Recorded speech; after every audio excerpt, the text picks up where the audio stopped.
ભારે વરસાદને કારણે કઠોદરામાં રહેતા વિદ્યાર્થીને બોર્ડની પરીક્ષા માટે કતારગામ કેન્દ્ર સુધી સમયસર પહોંચાડતી સુરત પોલીસ।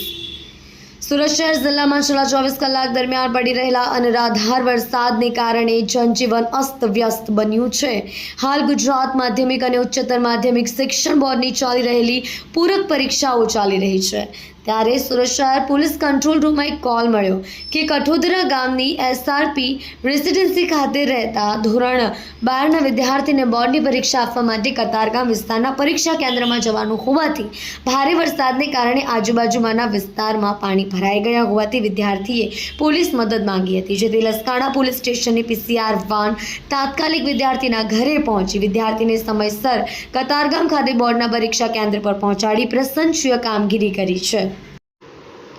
કલ્પેશ રાણા સાથે જોતા રહો ન્યૂઝ 9 ગુજરાતી।